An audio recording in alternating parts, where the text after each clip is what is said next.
again to Music take is that fucking cool. and now go into more of because I know in the journey that we go on there are good times and there are bad times, and we always try to focus on the good times, but I think as a complete person I like to focus on the bad times too, you know. And I think that one of my favorite videos that you made was the video when you talk about confusing times, because not only did it show a vulnerability that was like so like in strength, but it also showed that you were thinking out loud in this process, and then when you do come out of there and find peace. And it's so crazy you mentioned that, because like that confusing times, the storm, and then there's a calm, the storm and then there's the calm. But let's talk to me about that. What was that like, going through that confusing times, and how did you kind of go from that into where you kind of overcame that? But yeah, so what was it like? I can't lie. Those times. Project Pat, life we live. You gotta take the good with the bad, smile with the sad, love what you got and remember what you had. And the most important one, fucking with the ones who helped me in the times when I was dead broke, didn't even have a dime. My family, they was there. My niggas, they was there. You see, that's where it all comes down to. That's where it all comes down to. Like, you realize, I don't even know what question you asked me, but you realize the ups and downs, they're gonna be bad, but like, there are literally people, yeah, you might feel shit, but there are literally people out there who, your friends will literally fucking listen to you. Like, I don't know what I could like back in the day. This is the most like really recent thing for me, so I haven't really processed it like too coherently yet. But back in the day, like in my childhood, I don't think I could trust any of my friends. Like, not because not because of like, because of them. It was because I didn't want to get hurt. Straight up, I was so sensitive and afraid of being like damaged. I was like, I don't think I can trust you. Like, I'll hear the words you're saying, but I ain't gonna have any expectations about if you're gonna achieve it or not. I ain't gonna tell you how I feel or express myself to you, because I don't feel like right. It doesn't feel right for me to do so. I guess that could have been, I still haven't processed why. I know exactly why, but I don't want to say it now because I probably start crying or some shit. Anyway, point being, take the pause. You got to take the pause. Stop the process, and you got to breathe. Whew. But yeah, you got you got to remember, man. These guys, they just listened. You know what I mean? They listened to you. They listen. They literally let you express. They are a vessel by which you can express yourself. Like what I talked about, the whole cause of depression being repression. So what's the solution? Expression. What do friends provide? They provide the shoulder to cry on, a shoulder to an ear to listen, you know what I mean? An ear to allow you to express yourself. Obviously, there's some people who can't listen, who don't know how to listen, and just, they hear what you're saying, and then it's not what they wanted to hear, so they just like change the subject. Yeah, Ishmael Sanchez, I'm talking to you, nigga. Sorry. No, he called me twice though. Nah, see, but I like him so much that I feel so comfortable to actually call him out. You know what I mean? He's the reason I call him out now, because he's one of the fucking guys who's heard me, like, doing the fucking the nitty gritty rock bottom type shit. He was my niggas. He was there for me for so long. Oh, we were there for each other. It's a mutual thing, of course. I helped him through his shit. He helped me through mine, and we both grew to like tremendous fucking levels of like mental fortitude just from our conversations of like expression and vulnerability. And that's why you can't tell your woman your problems, because she'll leave you. No, I'm joking. Oh man, there's so much truth in that joke. It's funny. That's why it's bros before hoes, my niggas. If any of you were doubting, if any of you were thinking, why should I pick bros before hoes? Because I had that question. I was like, because niggas would tell me, why should I be bros before hoes? I was like, but I like hoes, man. You niggas just fucking doubt me and make me feel like shit all the time. Bitches actually like me, nigga. So I was like, why bros before hoes? And then it hit me. Because my niggas, they was there. I saw this hilarious meme, right? And it was like how girls communicate when they first meet. It's just like a fake compliments. Oh my god, you're amazing. How guys communicate, fake insults. Fuck you ain't shit. But they're doing it because they care. And then when the time comes for them to actually be there, they will be there for you. They'll because they know when it turns serious, they're really there. That is, I would say, it's iron sharpens iron, you know what I mean? So insults, if you can actually handle those insults, you're actually gonna be better off for it, I think. But you will come off with you will have a more aggressive and more combative, standpoint. So it's, in my opinion, that's kind of unhealthy for men, to just be bonding through insults. And It's not only insults, I think. but it's not only insults, because it's like, the light behavior, it's like Yeah. a lot of pranks, but you need to have the space for vulnerability and expression as well. You can't just have, oh yeah, I'm gonna insult you all the way to fucking kingdom come, tell you everything about, flaws about yourself that you can't even fucking change. You have to realize, yeah, I'm insulting you, but I still accept you anyway. You know what I mean? I still accept you as my nigga anyway. Yeah. Even though I'm insulting you for these flaws, just know I'm not gonna judge you for them. I'm gonna accept you for them as well. So yeah, so you gotta find that balance. You got to make that apparent. You gotta make that apparent. And if you don't, your mum don't love you. Jesus Christ. Like, his views don't reflect the views of this channel. Your mum does love you. We all love you. Love is. That's one of my favorite insults of all time. I can't lie. That's crazy. Holy shit. But now you mentioned vulnerability and expression, and I think that's a great segue into the next thing I wanted to talk about. One thing, like I was saying, like you posted that video about confusing times, you also posted another one about vulnerability and expression, and you kind of touched on that today about how expression is the goal, expression is what you have to, and being vulnerable. What made you want to be that honest and that open on that channel? What was the idea behind that? Well, it all goes back to my childhood. I had an inability to express myself.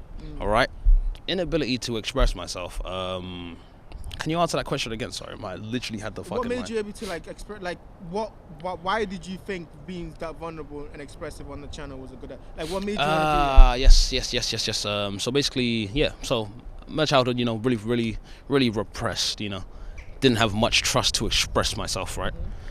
So I had an inability to be, not an inability, but and It was hard. hard for me to be Yeah. vulnerable. You know what I mean? It was hard to Yeah. me to be vulnerable because of that. I couldn't relate to people like very well. I was like, okay, why are you doing the things you're doing? Yeah. They don't really make any sense. Yeah. And then Damn, that yeah, causes so- conflict because it's like, oh, I did a really nice thing to you, but it's like, why did you do Why that? did you do it? It's like, What did you want? I'm just generally confused about why you did that. It's like, yeah, I'm happy, great, yeah, but wonderful. I'm just really confused. What you want? You trying to get something? It's like, what you need? It's like, a lot of questions. It's like, so, No, I get what you mean. but it's one of them ones. So it's But how like, did you grow from that? You're not like that now. Like, our relationship no. was amazing because you're just so open and Yes. vulnerable and you're able to say what you want. Yeah. So basically, I realized I started like preaching. At some point, I just started rambling on, like just rambling, and then it would like it would kind of come off with like preachy, and it made me remember. Oh yeah, my granddad was a preacher. My granddad was a bishop, preacher.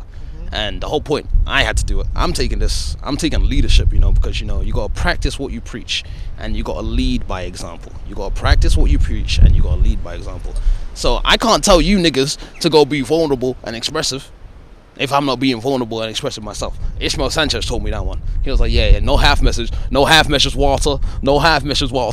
And he's on the phone, man. He's like, yeah, you said you're a half measure. He called me a half measure. I was like, bro, how you call me a half measure? This guy doesn't know half the shit I've been doing, and you called me a half measure. That shit triggered the shit out of me. But And I that's the realized truth. it's Yeah, true. that's the truth. It's true. It's true. If you're not practicing by, if you're not leading by example, and you're not practicing what you preach, then how can anyone hold any weight of what you're saying?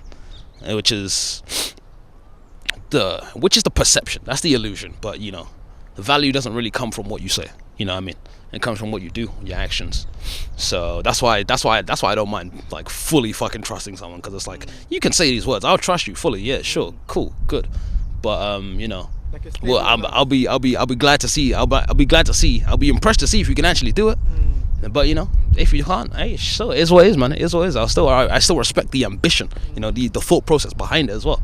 So if you can't deliver on what you promise, then yeah, it's calm. But if you make the attempt, if you make the effort, if you make the the effort doesn't even matter as long as you make an effort to actually fulfill what you do, and whether or not pushing yourself to its limits or not is up to you to decide how that affects you. But in my opinion, as long as you make the effort to stick by your word and to do the thing you actually said, then in my opinion, you're moving in the right direction. You're moving in the right direction. 100%. And I think what you speaking made me think about something about me too. Like, I think I was very much the same. I don't know if it's just an element of being a guy growing up in a certain type of culture where you feel like when you're not open to vulnerability straight away, people have to prove it to you. And like for me, it was like this too, because as I was growing up, I felt very like Like I felt repressed in the fact that I didn't say what I was on my mind. Exactly. And so I've gone to a stage now I can recognize that, okay, I actually think that vulnerability and expression is strength. You know, that's when you can truly be strong, because when nothing can hurt you because you've already accepted it within yourself, and then you're sharing that with people. You know, like to me, that's what poetry offered me. You know, you become invincible. You become the most invincible under the sun. You know, the true strength, bro. I've been telling niggas, 100%. Niggas will call me weak all the time. I'll be like, weakness. I'm like, maybe I am weak. Yeah, I'm not really that strong. It's like, oh, I'm weak, yeah. But I mean, yeah, I could literally fight each and every one of you guys in the venue and take you all out the game. But I'm still weak. Why am I so weak? And then I realized it's not weakness. Sensitivity is not a weakness. Yes. In the slightest. It Yeah. is like a fine tuner, like a radar fucking design. You ding ding ding ding ding issue. Now you can deal with that issue. If you deal with that issue, that becomes a strength. Weakness. Oh, I found a weakness. Deal with it. It becomes a strength. Ding ding ding ding ding. Weakness. It's a sonar. The sensitivity is literally a sonar. That type deal. 100%. 100%. Weakness really is not weakness. It's really just strength. It's just strength in disguise. Yeah. Weakness is strength in disguise. Well, I don't know about that. I think some weakness is actual weakness. Okay, let me land. Let me cook. Because I know what you're saying. Let me cook. Because I said some wild shit, and I know that you're gonna be like, nah. I want to be able to justify that before you shut it down. Because I know I can understand I do understand what you're saying. I want to give you down. I want to make that clear. Like I know because what you're saying is that every person, even if they're weak, they have the capacity to be strong. And so like the ability for them to be weak is fine because they can be strong. What I'm trying to say is like I feel like some people choose weakness out of fear. They choose weakness out of inability to be expressive. And I'm trying to say to those people, like, that's actually weakness. You should try to overcome that, because when you become strong, you can still be kind. Like that thing we said before, you know, like kindness. When your kindness overpowers your strength, that's when you can really be the one. You know. I'm just fucking with that woman. I was spitting. Now you continue. Good. But 100%. It's like when you're able to really embrace yourself, embrace the parts of you which is like vulnerable in a sense. You know, you can really start to see that, you know, what they do actually is that they make you understand who you are on a deeper level. You know, like. You know, like there's been times where I've been vulnerable through poetry or to anything, to just being on this channel or just anything like that. And then like afterwards, at the beginning it felt like, oh, like, I don't know if I can do this. But then afterwards you see like, oh, there's strength in that. You know, like now I'm that, exactly. Now I'm in more of an understanding of who I am, you know. And in the topic of being vulnerable, there's nothing more vulnerable in this world than love. I think there's nothing more vulnerable in this world than finding someone that you really care about, or you know, and then seeing that person take this feeling out of you, or like elicit this feeling out of you. So I know one of the things you've talked about on your channel also is the concept of love. Talk to me about love. First off, what is love? Before we even get to the nitty-gritty of it, what is love in your estimation? What is this thing? What role does it have in our beautiful play? I can't even lie, bro. I'm still hanging on that fucking strength thing. Man said the most vulnerable thing you can do is love. I'm gonna let that one ring out for a second. Let the birds fucking pick up on that one. That's crazy.